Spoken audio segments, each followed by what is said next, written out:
Parole de Dieu quotidienne. Lorsque l'éclair part de l'Orient, ce qui correspond exactement au moment où je commence à parler, au moment où l'éclair jaillit, toute l'empyrée est illuminée et toutes les étoiles commencent à se transformer. Il semble que la race humaine tout entière subit une véritable action de purification et de tri. Sous la lueur de ce rayon de lumière de l'Orient, toute l'humanité est exposée dans sa forme originale, yeux éblouis, coincés dans la confusion. Ils sont même capables de dissimuler leur laid caractère. Une fois de plus, ils ressemblent aux animaux fuyant ma lumière pour aller trouver refuge dans les grottes de la montagne. Pourtant, pas un seul parmi eux ne peut se soustraire à ma lumière. Tous les êtres humains sont sous l'emprise de la terreur et de l'inquiétude. Tous attendent, tous observent.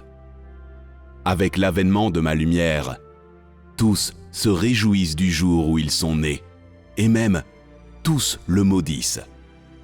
Il n'est pas aisé d'articuler les émotions contradictoires. Les larmes d'autocorrection forment les rivières et sont emportées dans un grand torrent, effacées en un clin d'œil, sans laisser de traces. Encore une fois, mon jour se fait pressant sur la race humaine, la réveillant une fois encore, lui offrant un repère pour un nouveau départ. Mon cœur bat et, suivant les rythmes des battements de mon cœur, les montagnes et les eaux bondissent de joie. Et les vagues, donnant de la mesure, s'échouent sur les rocheux récifs. Il est difficile d'exprimer ce que je ressens dans mon cœur. Je veux que toutes les choses impures soient réduites en cendres sous mes yeux. Je veux que tous les fils de la rébellion disparaissent de mes yeux, qu'ils aillent sans tarder hors d'existence.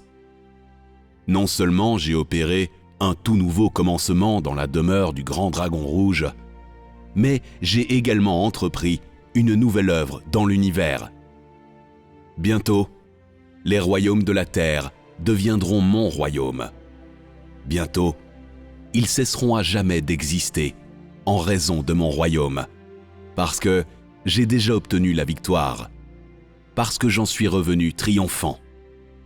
Le grand dragon rouge a épuisé tous les moyens imaginables pour perturber mon plan, espérant effacer mon œuvre sur la terre. Mais ses stratagèmes mensongers seraient-ils assez forts pour m'ébranler? Puis-je avoir peur en perdant confiance suite à ces menaces? Il n'y a jamais eu un seul être, que ce soit dans le ciel ou sur la terre, qui ne soit pas dans la paume de ma main. Combien il est vrai que ce grand dragon rouge est un dispositif pour me faire valoir? N'est-il pas aussi un objet que je pourrais manipuler de mes mains? Lors de mon incarnation dans le monde des humains, l'humanité est parvenue involontairement à ce jour grâce à ma main providentielle, est arrivée involontairement à me connaître. Mais, s'agissant de comment marcher sur le chemin qui reste à parcourir, personne n'en a la moindre idée. Personne ne sait, et pas plus que personne n'a d'indice sur la direction dans laquelle ce chemin le conduira. Ce n'est que sous le regard bienveillant du Tout-Puissant qu'il sera donné à quiconque d'emprunter le chemin jusqu'à la fin. Ce n'est que, guidé par l'éclair de l'Orient, qu'on pourra être capable de franchir le seuil conduisant à mon royaume. Parmi les hommes, y a-t-il un qui ait vu mon visage, qui ait vu l'éclair de l'Orient? Encore moins, qui ait entendu la voix émanant de mon trône? En fait, depuis les anciens temps, pas un seul être humain est directement entré en contact avec ma personne. Ce n'est qu'aujourd'hui, quand je suis venu dans le monde, que les hommes ont une chance de me voir.